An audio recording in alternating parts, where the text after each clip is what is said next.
জাতীয় থেকে আন্তর্জাতিক, প্রান্তিক জনপদ থেকে নগর চারপাশে ঠিক কী ঘটছে এই মুহূর্তে তা নিয়ে আয়োজন এখন চারদিক। আপনার সঙ্গে আছি মোর্শেদ মিয়াজি। যা হবার হয়ে গেছে, এখন সরকারকে নিজ থেকেই তার জায়গা থেকে বের হয়ে আসতে হবে।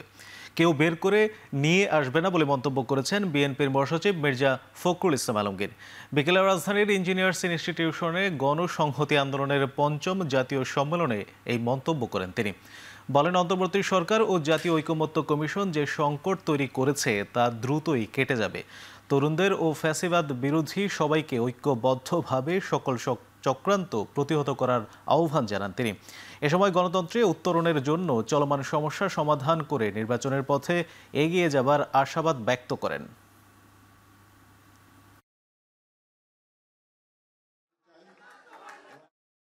আজকে যে সংকট তৈরি করেছে এই অন্তর্বর্তীকালীন সরকার, ঐক্যমত্য কমিশন, আমি বিশ্বাস করি যে এই সংকট কেটে যাবে। যা হওয়ার হয়ে গেছে, আপনারা দয়া করে ওই সমস্যাগুলো সমাধান করে যাতে সবাই একসাথে আমরা নির্বাচনের দিকে যেতে পারি, এই সমস্যার সমাধান করে আমরা জনগণের কল্যাণের জন্য কাজ করতে পারি, সেই পথে গিয়ে চলুন।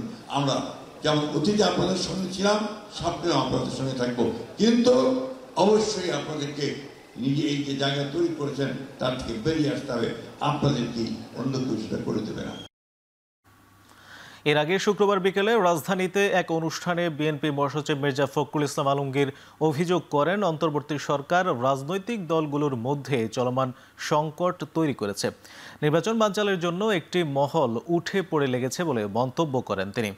জাতীয় প্রেস ক্লাবের জেএসটির প্রতিষ্ঠা বার্ষিকী উপলক্ষে আয়োজিত আলোচনা সভায় মির্জা ফখরুল ইসলাম আলমগীর বলেন, জাতীয় নির্বাচনের আগে গণভোটের কোনো সুযোগ নেই। একই অনুষ্ঠানে গণ অধিকার পরিষদের সভাপতি নুরুল হক নূর বলেন, দেশ নয় দলের স্বার্থেই জাতীয় নির্বাচনের আগে গণভোট চাওয়া হচ্ছে। এদিকে নাগরিক ঐক্যের সভাপতি মাহমুদুর রহমান মান্না বলেন, ঐকমত্য কমিশনের সুপারিশে নোট অব ডিসেন্ট না রেখে জাতির সাথে প্রতারণা করা হয়েছে।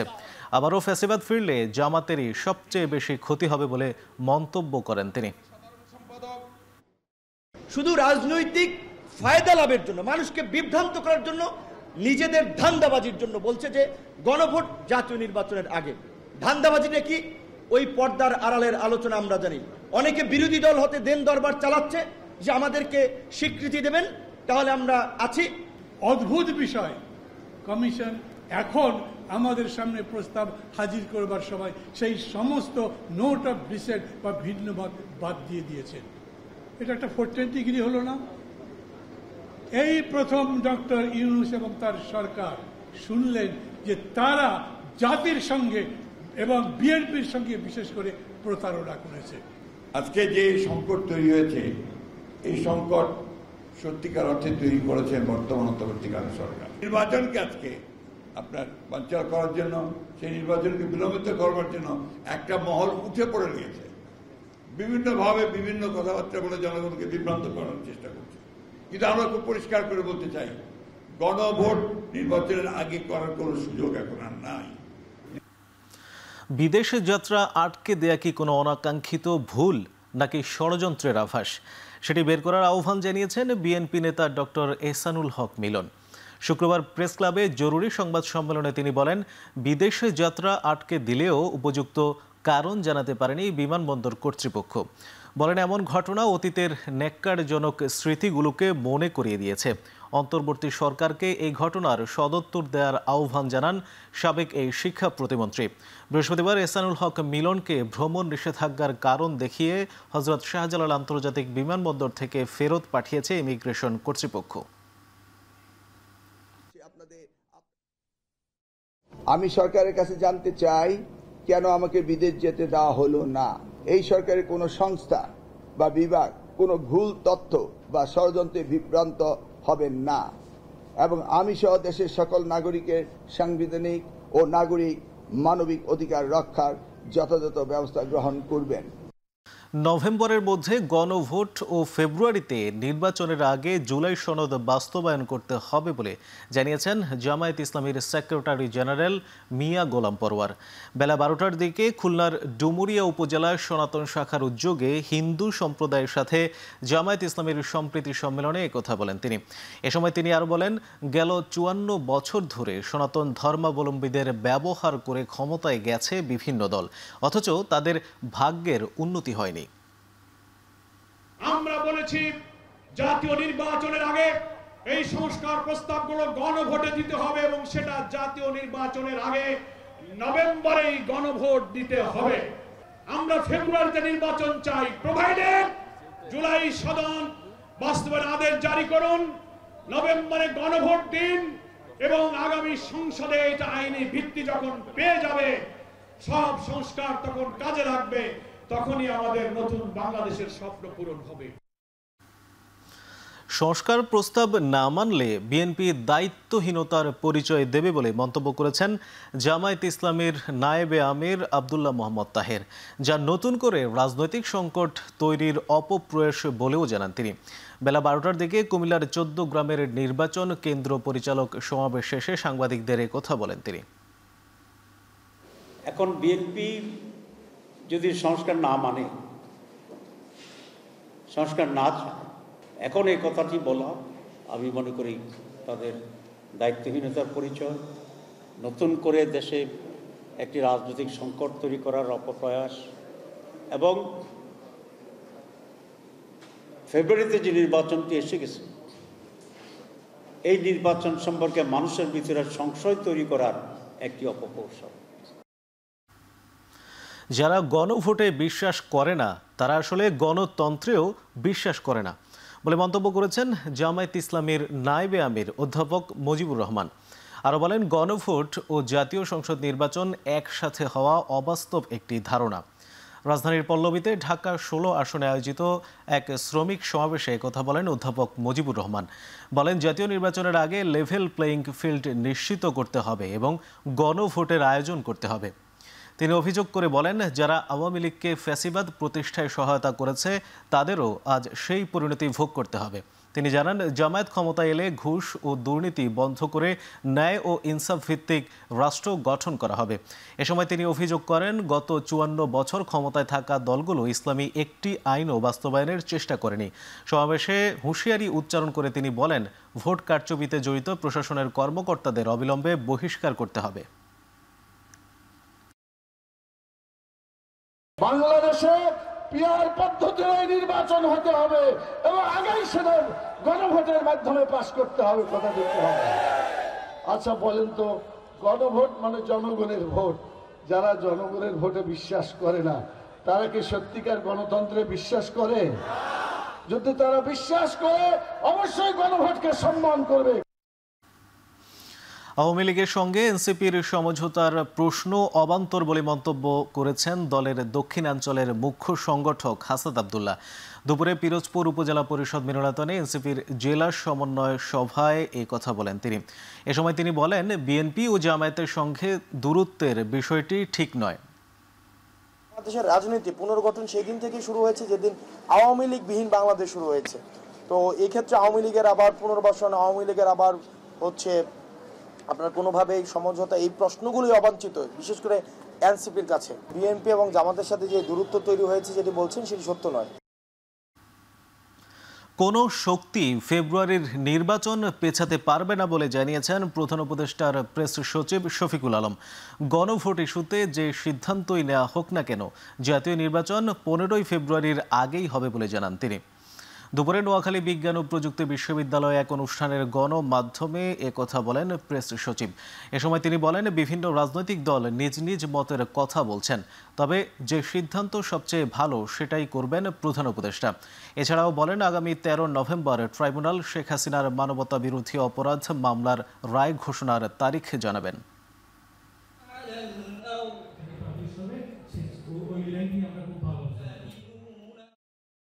তো এই জায়গায় যেটা হচ্ছে যে এই বিষয়ে আমাদের উপদেষ্টা পরিষদ এবং ক্যাবিনেট, আমাদের চিফ উপদেষ্টা, প্রধান উপদেষ্টা, ওনারা এটার ব্যাপারে ডিসিশন নেবেন। বাট যে কোনো ডিসিশনই হোক না কেন, ইলেকশন 15ই ফেব্রুয়ারির আগে ফেব্রুয়ারি প্রথমার্ধে হবে। এটা কোনো শক্তি না এই ইলেকশনকে পিছানো। সিলেটে নিজ বাসার ছাদ থেকে রাজনৈতিক কার্যক্রম নিষিদ্ধ আওয়ামী লীগ নেতা আব্দুর রাজ্জাকের মরদেহ উদ্ধার করেছে পুলিশ। নিহত আব্দুর রাজ্জাক দক্ষিণ সুরমা উপজেলা আওয়ামী লীগের সহ সভাপতি ও উপজেলা ক্রীড়া সংস্থার সাবেক সাধারণ সম্পাদক ছিলেন।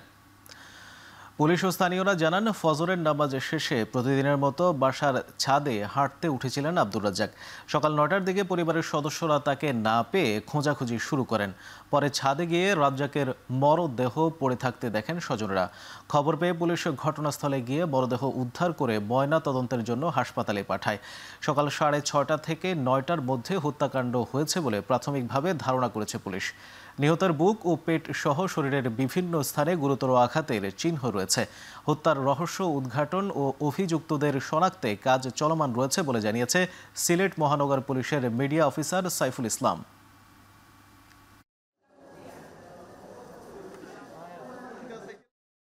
ঘটনা যখন ঘটার সময় আপনার দরজা কিন্তু ভেতর থেকে লাগানো ছিল। তো আমরা লাশ উদ্ধার করে উসমানী মেডিকেল কলেজ হাসপাতালে সুরতহালের জন্য পোস্টমর্টমের জন্য সুরতহাল। আর এখন পর্যন্ত আমরা যেহেতু ঘরের মধ্যে ঘটনা ঘটেছে, আমরা ঘরের যারা ছিলেন ঘরের বাসিন্দা তাদেরকে আমরা জিজ্ঞাসাবাদ করছি রহস্য উদ্ঘাটনের জন্য। পাশাপাশি অন্য কোনো মাধ্যমেও মানে এই ঘরে বা উপরে দিয়ে ছাদে প্রবেশ করতে পারি কিনা, আশেপাশে সিসিটিভি ফুটেজ সহ আমাদের গোয়েন্দা তো নিয়োগ করেছি সেখানে। তো আমরা এখন পর্যন্ত চূড়ান্ত সিদ্ধান্তে আমরা খুব শিগগিরই আসতে পারবো। রাজধানীর বিভিন্ন স্থান থেকে কার্যক্রম নিষিদ্ধ আওয়ামী লীগ ও সহযোগী সংগঠনের ঝটিকা মিছিল থেকে 46 জনকে গ্রেপ্তার করেছে ঢাকা মেট্রোপলিটন পুলিশ। শুক্রবার আওয়ামী লীগের পক্ষে ঝটিকা মিছিলের সময় তাদের গ্রেপ্তার করা হয়। গ্রেপ্তারকৃতরা ঢাকা ও ঢাকার বাইরে রাজনৈতিকভাবে বিভিন্ন পদে বহাল রয়েছে বলে শুক্রবার বিকেলে এক ব্রিফিংয়ে জানান ডিএমপির মিডিয়া অফিসার মোহাম্মদ তালেবুর রহমান। এ সময় তিনি বলেন, জনমনে বিভ্রান্তি তৈরি করার জন্যই উদ্দেশ্য প্রণোদিতভাবে এসব মিছিল করা হচ্ছে। যারা আর্থিক প্রণোদনা দিচ্ছেন তাদেরকেও গ্রেপ্তারের চেষ্টা চলছে বলেও জানানো হয়। মিছিলকারীরা মিছিল শেষেই আবার বিভিন্ন জায়গায় ছড়িয়ে ছিটিয়ে আত্মগোপনে চলে যাচ্ছেন। তবে রেকর্ড চেক করে গুরুতর অপরাধীদের মামলা দেওয়া হচ্ছে। যে কোনো পরিস্থিতি সামাল দিতে পুলিশ প্রস্তুত বলেও জানান এই কর্মকর্তা। আমরা যে গ্রেফতারগুলো করছি একদম তাৎক্ষণিকভাবে ঝটিকা মিছিলে যাদের পাওয়া যাচ্ছে এবং সুনির্দিষ্ট অভিযোগের ভিত্তিতেই আমরা গ্রেফতার করার পরে যাচাই বাছাই করে দেখছি তাদের পূর্বাপর যে ইতিহাস সেটা যাচাই বাছাই করে তারপর আমরা সন্তুষ্ট হলেই কিন্তু তাকে মামলায় চালান দেওয়া হচ্ছে। আমরা সতর্ক রয়েছি এবং আমাদের নজরদারিও রয়েছে এবং এতে কোনো আতঙ্কিত হওয়ার কোনো কারণ আছে বলে আমি মনে করি না। যে কোনো ধরনের অপতৎপরতা রোধ করার বা রুখে দেওয়ার সক্ষমতা ঢাকা মেট্রোপলিটন পুলিশের রয়েছে। রাষ্ট্রদ্রোহ মামলায় শেখ হাসিনা সহ 261 আসামিকে পলাতক দেখিয়ে পত্রিকায় বিজ্ঞপ্তি দিয়েছে সিআইডি। ঢাকা মহানগর ম্যাজিস্ট্রেট আদালতের আদেশে শুক্রবার দুটি দৈনিকে এই বিজ্ঞপ্তি প্রকাশ করা হয়। জয় বাংলা ব্রিগেডের জুম মিটিংয়ে যোগ দিয়ে অন্তর্বর্তী সরকারকে উৎখাতের ষড়যন্ত্রের অভিযোগে এই মামলা করা হয় বলেও বিজ্ঞপ্তিতে উল্লেখ করা হয়। সিআইডি বলছে, মামলায় বৃহস্পতিবার 261 জনকে পলাতক ঘোষণা করে পত্রিকায় বিজ্ঞপ্তি প্রকাশের আদেশ দিয়েছিলেন ঢাকা মহানগর হাকিম আদালতের বিচারক আরিফুল ইসলাম। মামলাটি গত 27 মার্চ দায়ের করা হয়, যেখানে বাদী হন সিআইডির সহকারী পুলিশ সুপার এনামুল হক।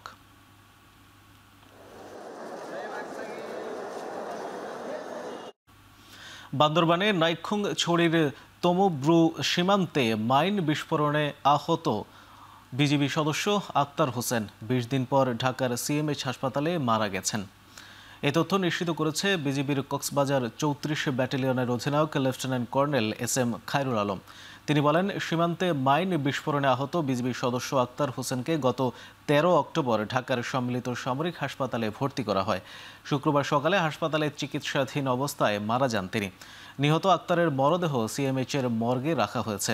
শনিবার সকালে হেলিকপ্টারে করে নিজ গ্রামের বাড়ি ভোলার দৌলত খানে নেওয়া হবে তাকে। পরে সামরিক মর্যাদায় তার দাফন সম্পন্ন করা হবে। এর আগে গত 12 অক্টোবর তমুব্রু সীমান্ত এলাকায় মিয়ানমারের বিদ্রোহী গোষ্ঠী আরাকান আর্মির পুঁতে রাখা একটি মাইন বিস্ফোরণের ঘটনা ঘটে। এতে আক্তার হোসেনের বাম পায়ের গোড়ালি সম্পূর্ণ বিচ্ছিন্ন এবং অপর পাটিও ক্ষত বিক্ষত হয়। অবৈধ ও অনিয়ম আরও 310 জন বাংলাদেশিকে দেশে পাঠালো লিবিয়া সরকার। এর মধ্যে কয়েকজন অসুস্থ ও অপহরণের শিকার ছিলেন। সকাল 8টায় লিবিয়া ফেরত বাংলাদেশিদের বহনকারী বিশেষ বিমান হযরত শাহজালাল আন্তর্জাতিক বিমানবন্দরে অবতরণ করে। একই প্রক্রিয়ায় চলতি মাসে 3টি ফ্লাইটে 928 বাংলাদেশি দেশে ফিরেছেন। এদের বেশিরভাগ অবৈধভাবে সেখানে বসবাস করতেন। দূতাবাস জানায় চার্টার ফ্লাইটে 2 জন নারী সহ দেশটির মিশরাতা শহরের 211 জন ও ত্রিপলির 99 জন অভিবাসী দেশে ফিরেন। তবে এখনও ত্রিপলি ও বেনগাজিতে আরও কিছু বাংলাদেশি আটক রয়েছেন। তাদের দ্রুত দেশে পাঠাতে কাজ করছে দূতাবাস। গত 2 বছরে দেশটি থেকে 7,000-এর বেশি বাংলাদেশিকে দেশে পাঠানো হয়েছে। এক জায়গায় বিক্রি করছে, পরে আমরা 10 লক্ষ টাকা দিয়ে থেকে ছুটছি। এরপরে আবার অন্য জায়গায় যাইতে চাইছি, আবার রাস্তায় আমরা আটকায় পুলিশে আবার মাফিয়ার কাছে উঠাইছে। পরে আবার ওই জায়গায় আবার আমরা দেখেছি 10 লক্ষ টাকা দিয়ে থেকে ছুটছি। ছুটার পরে আমি আবার আইসা পড়ছি। মাফিয়া গ্রুপে আটকাইয়া ওরা হস্ত নষ্ট করছে তখন বাইতে 30 লক্ষ টাকা লাগবে, নাহলে তোর লাশ আমরা জঙ্গলে ফেলাই দেব। তো আমরা অনেক বাড়িঘর আমরা যতটুকু ছিল জায়গা সম্পদ সব বিক্রি করে দিয়া অলরেডি 12 লক্ষ টাকা দিয়ে দিচ্ছি। ইসলামী অ্যাকাউন্ট নাম্বার দিছে, ইসলামী অ্যাকাউন্ট নাম্বার দেওয়ার পরে আপনারা ওই অ্যাকাউন্ট নাম্বারে আমরা টাকা ট্রান্সফার করছি। দীর্ঘ 27 বছর ধরে অকার্যকর থাকা বাংলাদেশ কৃষি বিশ্ববিদ্যালয়ের নির্বাচন পুনরায় চালুর দাবিতে অনুষ্ঠিত হয়েছে বাকসু ডায়লগ। শুক্রবার বিকেলে বাংলাদেশ কৃষি বিশ্ববিদ্যালয়ের বিভিন্ন ছাত্র সংগঠন সহ সাধারণ শিক্ষার্থীদের মধ্যে বাকসু নিয়ে উন্মুক্ত আলোচনা হয়। এ সময় শিক্ষার্থীরা দাবি করেন ছাত্র প্রতিনিধিরা না থাকায় আবাসন সংকট, শিক্ষা ব্যয় নিয়ন্ত্রণ, উন্নত ডাইনিং সুবিধা সহ বিভিন্ন সংকটে শিক্ষার্থীরা। এ অবস্থায় দ্রুত নির্বাচনের দাবি জানান শিক্ষার্থীরা।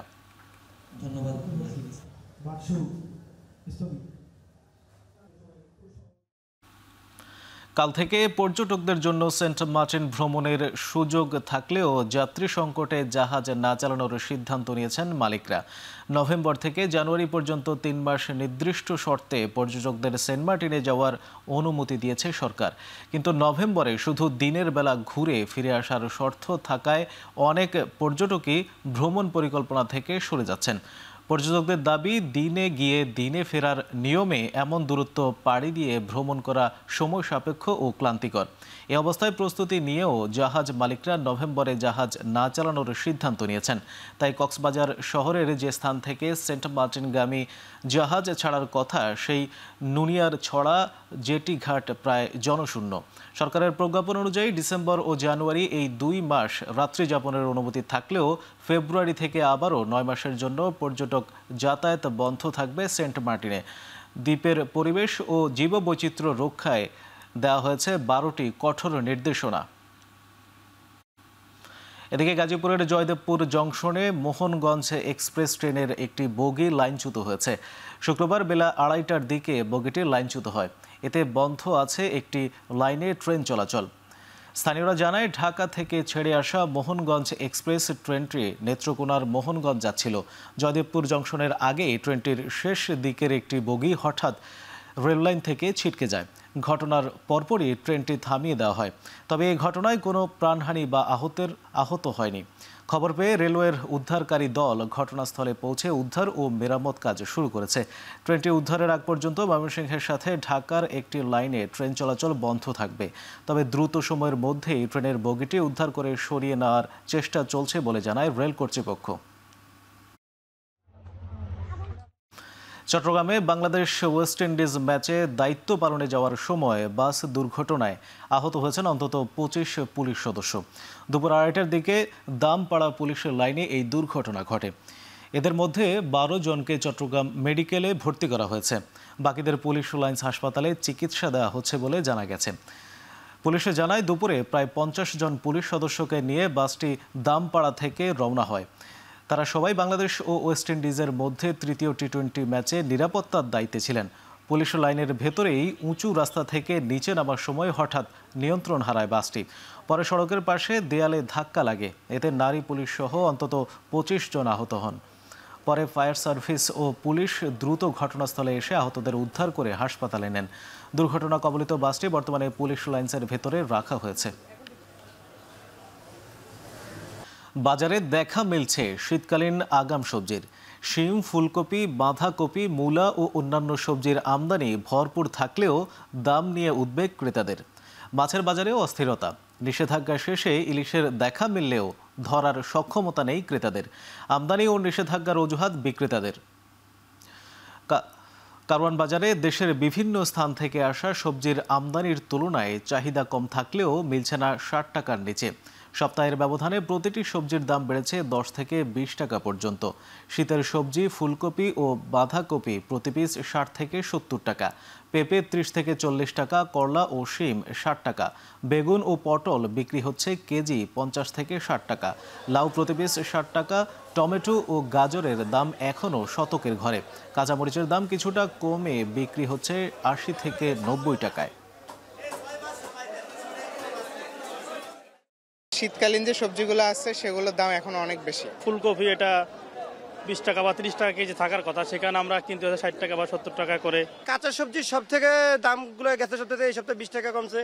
যেরকম যেগুলো আগে ছিল 80 টাকা, এই সপ্তাহে 60 থেকে 50 টাকা। সামনে দিয়ে আরো দাম কমবে, নতুন নতুন সবজি আসা শুরু হইলে। ছোটটার মাছ দামটা কিছুটা সহনীয় পর্যায়ে আছে, কিন্তু ওইটার দাম অনেক বেশি, 2000-এর উপরে। মাছের দাম, সব জিনিসপত্রের দাম ঊর্ধ্বগতি, যার কারণে আমরা কিনতে এসেও চলে যাচ্ছি, কেনার মতো আমাদের সেই সামর্থ্য নেই। ইলিশ মাছ এই আমরা সিজনের আগে বেচে এই মাছ 1800, অন বেচতে 2000, কেজি 200 টাকা বাড়তি। মাছ ধরায় নিষেধাজ্ঞা শেষ হওয়ার পরও বরগুনার বাজারে কাটেনি ইলিশের খরা। কেজিতে 300 থেকে 400 টাকা পর্যন্ত বেড়েছে ইলিশের দাম। বাজারে সামুদ্রিক মাছ না আসায় বরগুনায় বেড়েছে রূপালী ইলিশের দাম। সপ্তাহ ব্যবধানে বিষখালী ও পায়রা নদীর ইলিশের দাম বেড়েছে কেজিতে 300 থেকে 400 টাকা। 22 দিনের নিষেধাজ্ঞা শেষে জেলেরা গভীর সমুদ্রে মাছ শিকারে গেলেও সমুদ্র উত্তাল থাকায় ফিরে এসেছেন। ফলে ইলিশের সরবরাহে দেখা মিলেছে ঘাটতি, তাতেই বাড়ছে দাম। বর্তমানে 300 থেকে 350 গ্রামের ইলিশ প্রতি কেজি 1100 টাকা, 700 থেকে 800 গ্রামের ইলিশ 2000 থেকে 2200 টাকা এবং 1 কেজি বা তার বেশি ওজনের ইলিশ 2500 থেকে 2800 টাকায় বিক্রি হচ্ছে। এছাড়া অন্যান্য সব ধরনের মাছের দামও 40 থেকে 60 টাকা বেড়েছে। জামালপুরের মাদারগঞ্জে ঝিনাই নদীতে গোসল করতে গিয়ে সহোদর সহ 3 শিশুর মৃত্যু হয়েছে। এ ঘটনায় নিখোঁজ হয়েছে আরও 2 শিশু। শুক্রবার বিকেলে ঝিনাই নদীতে গোসল করতে যান কয়েকজন শিশু। গোসলের এক পর্যায়ে পানিতে ডুবে নিখোঁজ হয় 5 শিশু। খবর পেয়ে জামালপুর ফায়ার সার্ভিসের ডুবুরি দল ঘটনাস্থলে গিয়ে 3 শিশুর মরদেহ উদ্ধার করে। রাত হয়ে যাওয়ায় ফায়ার সার্ভিসের কর্মীরা 2 শিশুকে উদ্ধার না করেই অভিযান স্থগিত করে। মাদারগঞ্জ মডেল থানার ভারপ্রাপ্ত কর্মকর্তা সাইফুল সাইফ পানিতে ডুবে শিশু মৃত্যুর বিষয়টি নিশ্চিত করেছেন।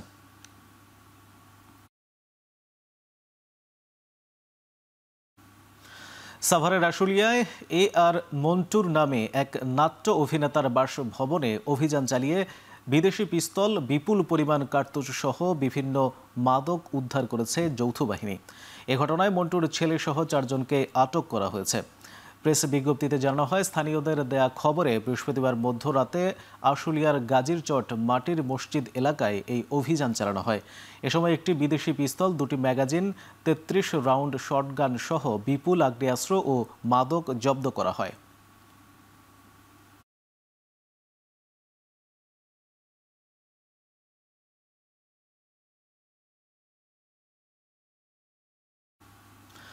রাজশাহীর বাঘায় চরের জমি দখলকে কেন্দ্র করে গুলি করে প্রকাশ্যে হত্যায় জড়িতদের দ্রুত গ্রেপ্তার ও ফাঁসির দাবিতে মানববন্ধন করেছে এলাকাবাসী ও নিহতের স্বজনেরা।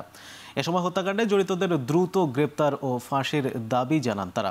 শুক্রবার উপজেলার চর খানপুরের বাজারে ঘণ্টাব্যাপী এই বিক্ষোভ ও মানববন্ধন পালন করে তারা।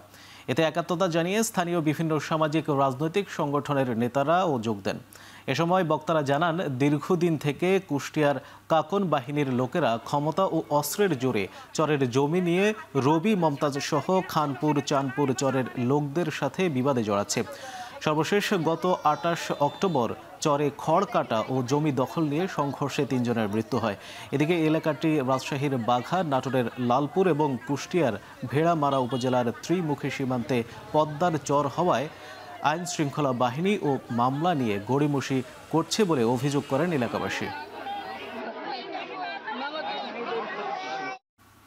সারা দেশে সচেতনতার বার্তা ছড়িয়ে দিতে রাজশাহীতে শোভাযাত্রা করেছে বাংলাদেশ স্তন ক্যান্সার সচেতনতা ফোরাম ও ওয়ার্ল্ড ক্যান্সার সোসাইটি বাংলাদেশ সহ ৪৭টি স্বেচ্ছাসেবী সংগঠন। সকালে রাজশাহীর সাহেব বাজারের জিরো পয়েন্টে গোলাপী সড়কে শোভাযাত্রায় অংশ নেয় বিভিন্ন সংগঠন। শোভাযাত্রাটি ঢাকা থেকে শুরু হয়ে রাজশাহী ও খুলনায় মোট ১৭টি স্থানে সচেতনতা কার্যক্রম পরিচালনা করবেন তারা। এ সময় চিকিৎসক, স্বাস্থ্যকর্মী, বিশেষজ্ঞ চিকিৎসক, ক্যান্সার বিজয়ী যোদ্ধা, সংগঠক ও সংস্কৃতিজনরা শোভাযাত্রায় অংশ নেন। পরে সারা দেশে সচেতনতার বার্তা ছড়িয়ে দিতে লিফলেট বিতরণ করা হয়। মালয়েশিয়ায় উচ্চ শিক্ষা গ্রহণে আগ্রহীদের জন্য খুলনায় দিনব্যাপী অনুষ্ঠিত হলো এডুকেশন এক্সপো ২০২৫। শুক্রবার সকালে নগরের একটি হোটেলে এই মেলার উদ্বোধন করা হয়। আয়োজকরা জানান, বাংলাদেশ থেকে প্রতি বছর বহু ছাত্রছাত্রী উচ্চ শিক্ষা লাভে বিদেশ যান। এর মধ্যে মালয়েশিয়াও শিক্ষার্থীদের পছন্দের তালিকায় রয়েছে। দেশটিতে উচ্চশিক্ষায় বিশেষ সুযোগ সুবিধা তুলে ধরে তাদের উদ্বুদ্ধ করা হয়। এ লক্ষ্যে কাজ করছে মালয়েশিয়ার বিশ্বস্ত ও অনুমোদিত ফর ইউ এডুকেশন নামের ছাত্র কাউন্সেলিং সংস্থা। বাংলাদেশি শিক্ষার্থীদের জন্য এমন সুযোগে খুশি সাধারণ শিক্ষার্থীরা।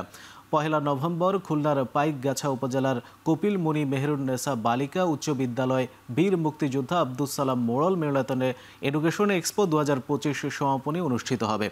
এছাড়া ২০২৬ সেশনে ভর্তি হওয়া শিক্ষার্থীদের জন্য মালয়েশিয়ায় একটি লাইভ রাফেল ড্র অনুষ্ঠিত হবে। আর বাইরে পড়াশোনার উদ্দেশ্যে অনেক কিছু জানার ছিল, এটা মোটামুটি অনেক কিছু জানতে পারলাম। এখানে থেকে যারা মালয়েশিয়াতে পড়তে যেতে চাচ্ছে তাদেরকে আমরা স্কলারশিপ অফার করতেছি, সাথে আকর্ষণীয় উপহার তো আছেই। সাথে Bangladesh already HSC, SSC, HSC, masters, PhD complete করেছে, তাদের জন্য হচ্ছে আমাদের মেলাটা সম্পূর্ণ। সো তারা মেলাটাতে এসে এখান থেকে আমাদের যে রিপ্রেজেন্টেটিভ ইউনিভার্সিটিগুলো আছে সেখানে তারা কমপ্লিট হতে পারে। সমাজ নীতি ও মানব চেতনা ধর্মী উপন্যাস প্রশ্নোত্তর কেন্দ্র এর মোড়ক উন্মোচন ও আলোচনা অনুষ্ঠিত হয়েছে বেঙ্গল শিল্পালয়ে। শুক্রবার বিকেলে বেঙ্গল শিল্পালয়ে অনুষ্ঠিত হয় ফয়জুল লতিফ চৌধুরীর নতুন উপন্যাস প্রশ্নোত্তর কেন্দ্র গ্রন্থের মোড়ক উন্মোচন। এরপর আলোচনা অনুষ্ঠানে উপস্থিত ছিলেন কথা সাহিত্যিক, প্রাবন্ধিক ও অনুবাদক আন্দালিব রাশদি এবং চিন্তাবিদ ও লেখক সলিমুল্লাহ খান। তারা বইটির ভাষা, বর্ণনা ও ভাবনা সূত্র নিয়ে গভীর বিশ্লেষণাত্মক আলোচনা করেন। এ সময় উভয় আলোচকই লেখকের সাহিত্য ও অর্থনৈতিক দৃষ্টিভঙ্গির আত্মসম্পর্ক তুলে ধরে বলেন, প্রশ্নোত্তর কেন্দ্র কেবল এক উপন্যাস নয়, এটি আমাদের সমাজ নীতি ও মানব চেতনার একটি প্রতিচ্ছবি বলেও মন্তব্য করেন বক্তারা। এবার আন্তর্জাতিক প্রসঙ্গ। ভারতের সাথে ১০ বছর মেয়াদী প্রতিরক্ষা কর্ম পরিকল্পনায় সই করেছে যুক্তরাষ্ট্র। শুক্রবার মালয়েশিয়ার রাজধানী কুয়ালালামপুরে মুখোমুখি হন মার্কিন প্রতিরক্ষা মন্ত্রী পিটার হেগসেথ ও ভারতের প্রতিরক্ষা মন্ত্রী রাজনাথ সিং। দক্ষিণ পূর্ব এশিয়ার অর্থনৈতিক জোট আসিয়ানের প্রতিরক্ষা মন্ত্রীদের বৈঠকের সাইড লাইনে সাক্ষাৎ করেন দুই নেতা। দুই দেশের সম্পর্ক উন্নয়নে এটি উল্লেখযোগ্য পদক্ষেপ বলে মন্তব্য করেন দুই নেতা। আঞ্চলিক স্থিতিশীলতা রক্ষায় গুরুত্বপূর্ণ মাইলফলক বলে মনে করা হচ্ছে এই কর্মপরিকল্পনাকে। আগস্টে ভারতীয় পণ্যে যুক্তরাষ্ট্রের ৫০% শুল্ক আরোপের পর এটাই দুই নেতার প্রথম সাক্ষাৎ।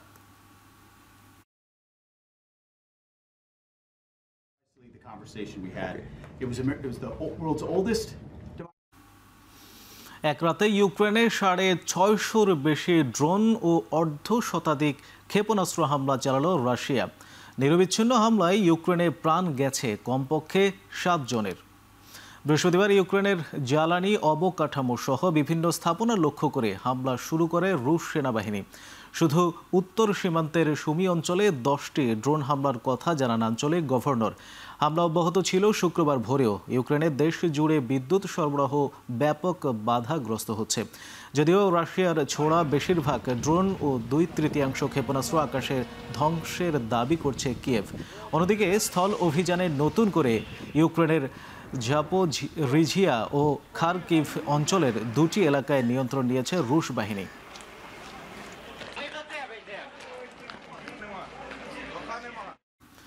গাজা যুদ্ধবিরতি ও এর পরবর্তী ধাপ নিয়ে আলোচনার জন্য সোমবার তুরস্কের ইস্তাম্বুলে কয়েকটি দেশের পররাষ্ট্রমন্ত্রী পর্যায়ের একটি বৈঠক অনুষ্ঠিত হবে। শুক্রবার এক সংবাদ সম্মেলনে তথ্যটি নিশ্চিত করেন তুরস্কের পররাষ্ট্রমন্ত্রী হাকান ফিদান। ফিদান জানান, যুদ্ধবিরতি কার্যকর রাখতে ও ভুল বোঝাবুঝি এড়াতে সংশ্লিষ্ট পক্ষগুলোর সঙ্গে আলোচনা চালিয়ে যাচ্ছে তুরস্ক। তবে তার অভিযোগ, যুদ্ধবিরতি সত্ত্বেও গাজায় কাঙ্ক্ষিত পরিমাণে মানবিক সাহায্য প্রবেশে বাধা দিচ্ছে ইসরায়েল। এছাড়া যুদ্ধবিরতির দ্বিতীয় ধাপ নিয়েও কথা বলেন তিনি। জানান, ইতোমধ্যে অগ্রগতি এসেছে কিছু বিষয়ে। এদিকে যুদ্ধবিরতি চুক্তির অংশ হিসেবে আরও 30 ফিলিস্তিনি জিম্মির মরদেহ গাজায় ফেরত পাঠিয়েছে ইসরায়েল কর্তৃপক্ষ। এর আগে 2 ইসরায়েলি জিম্মির মরদেহ হস্তান্তর করে হামাসও। তাদের পরিচয়ও শনাক্ত করেছে তেল আবিব। কিন্তু সবকিছুর মধ্যেও পূর্ব গাজায় ইসরায়েলি হামলায় প্রাণ হারিয়েছেন এক ফিলিস্তিনি। রাজকীয় উপাধি ত্যাগের পর এবার রাজপুত্র পদবি হারানোর পাশাপাশি রাজপ্রাসাদ উইন্ডসর ম্যানসনের রয়্যাল লজ থেকেও বিতাড়িত হচ্ছেন ব্রিটিশ রাজপুত্র প্রিন্স অ্যান্ড্রু। রাজপুত্র পদবি ত্যাগের পর অ্যান্ড্রু মাউন্ট ব্যাটেন উইন্ডসর হিসেবে পরিচিত হবেন তিনি। প্রয়াত মার্কিন যৌন অপরাধী জেফ্রি অ্যাপস্টেইনের সঙ্গে তার সম্পর্কের বিষয়টি নিয়ে তদন্তের পর এই সিদ্ধান্ত নিয়েছেন ব্রিটিশ রাজা তৃতীয় চার্লস। ব্যাকিংহাম প্যালেসের এক বিবৃতিতে জানানো হয়, প্রিন্স অ্যান্ড্রুকে তার বাসভবন উইন্ডসর ম্যানসন রয়্যাল লজ ত্যাগ করার জন্য নোটিশ পাঠানো হয়েছে। ব্যক্তিগত জীবন নিয়ে সমালোচনার মুখে চলতি মাসেই ডিউক অফ ইয়র্ক সহ অন্যান্য রাজকীয় উপাধি ত্যাগ করেন অ্যান্ড্রু।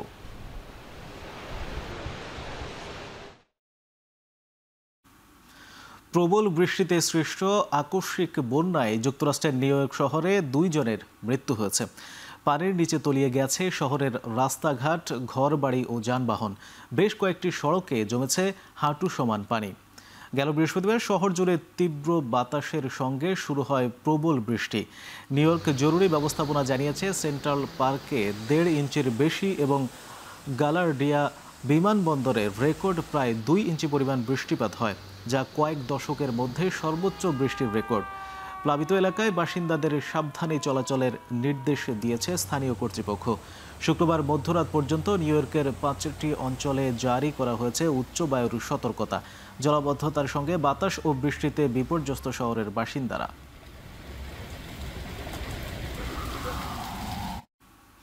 এদিকে ভিয়েতনামের মধ্যাঞ্চলেও বন্যায় মৃতের সংখ্যা বেড়ে দাঁড়িয়েছে কমপক্ষে 13 জনে, নিখোঁজ 11 জন। রেকর্ড বৃষ্টির জেরে সৃষ্ট বন্যায় দক্ষিণ পূর্ব এশিয়ার দেশটিতে 1,16,000-এর বেশি বাড়িঘর পানিতে তলিয়ে গেছে। নষ্ট হয়েছে 5,000 হেক্টরের বেশি ফসলি জমি। ভেঙে পড়েছে সড়ক ও রেল যোগাযোগ। বিভিন্ন এলাকায় বিচ্ছিন্ন বিদ্যুৎ সংযোগ। প্রাণঘাতী ঝড় ও বন্যাপ্রবণ ভিয়েতনামে জুন থেকে অক্টোবর 5 মাস দুর্যোগের মৌসুম। তবে এবারের মতো বৃষ্টি বন্যা দেশটির সাম্প্রতিক ইতিহাসে নজিরবিহীন। 1964 সালের প্রলয়ঙ্কারী বন্যাকেও ছাড়িয়ে গেছে এবারের বন্যা, বলছেন অনেকে। স্থানীয় সময় শুক্রবার সকাল থেকে শনিবার রাত পর্যন্ত কিছু কিছু এলাকায় দৈনিক বৃষ্টিপাতের পরিমাণ 500 মিলিমিটার ছাড়িয়ে যেতে পারে বলে আভাস রয়েছে।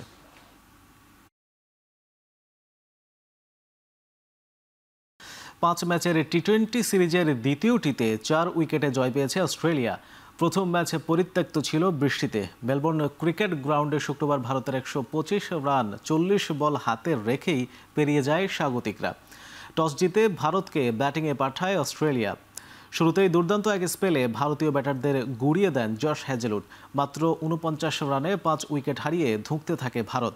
শেষ পর্যন্ত 125 রানে অল আউট হয় টিম ইন্ডিয়া। টানা 4 ওভার স্পেলে মাত্র 13 রানে 3 উইকেট শিকার করেন হ্যাজেলউড। এছাড়াও 2টি করে উইকেট নেন বার্টলেট ও নাথান এলিস। জবাবে ব্যাটিংয়ে পাওয়ার প্লেতে ঝড়ো শুরু পায় অজিরা। 26 বলে 46 করেন অধিনায়ক মিচেল মার্শ। এছাড়া 15 বলে 28 করেন ট্রাভিস হেড। 13.2 ওভারেই জয়ের বন্দরে পৌঁছে যায় তারা। 14 নভেম্বর থেকে শুরু হচ্ছে SSC rising stars T20 tournament. কাতারের দোহায় পাকিস্তান এবং ওমানের ম্যাচ দিয়ে শুরু হবে এই আসর। এই টুর্নামেন্টটি আগে মাঠে গড়িয়েছে ACC emerging teams Asia cup হিসেবে, তবে এবার নাম পরিবর্তন করে আসরটি গড়াচ্ছে টি20 ফরম্যাটে। আয়োজকরা শুক্রবার 2 গ্রুপের নাম ও সূচি প্রকাশ করেছে। গ্রুপ এতে খেলবে বাংলাদেশ, আফগানিস্তান, হংকং ও শ্রীলঙ্কা। গ্রুপ বিতে খেলবে পাকিস্তান, ভারত, ওমান ও সংযুক্ত আরব আমিরাত। 14 থেকে 19 নভেম্বর পর্যন্ত প্রতিদিন মাঠে গড়াবে 2টি করে ম্যাচ। 21 নভেম্বর হবে সেমিফাইনাল আর 23 নভেম্বর ফাইনাল। ভারত ও পাকিস্তানের সবচেয়ে আলোচিত ম্যাচটি হবে 16 নভেম্বর।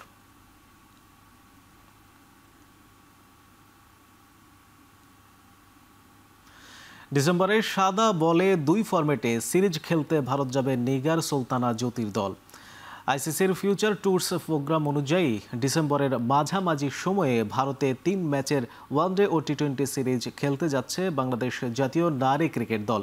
ইতিমধ্যে দুদেশের ক্রিকেট বোর্ডের মধ্যে সূচি চূড়ান্ত করার আলোচনা চলছে। ওয়ানডে সিরিজ দিয়েই শুরু হবে আইসিসি নারী ওয়ানডে চ্যাম্পিয়নশিপের নতুন চক্র। আগামী 8 নভেম্বর থেকে নারী জাতীয় ক্রিকেট লিগ শুরু হতে যাচ্ছে বিকেএসপিতে। তবে ফিটনেসের কারণে লিগে খেলছেন না অধিনায়ক নিগার সুলতানা জ্যোতি। এছাড়া ওয়ার্কলোড ম্যানেজমেন্টের কারণে বাঁহাতি স্পিনার নাহিদা আক্তার ও পেসার মারুফা আক্তারকেও দেওয়া হয়েছে বিশ্রাম। রাজনৈতিক অস্থিরতার কারণে বাংলাদেশে ভারতীয় পুরুষ দলের সম্ভাব্য সফর স্থগিত থাকলেও নারী দলের সিরিজটি হচ্ছে ভারতের মাটিতে।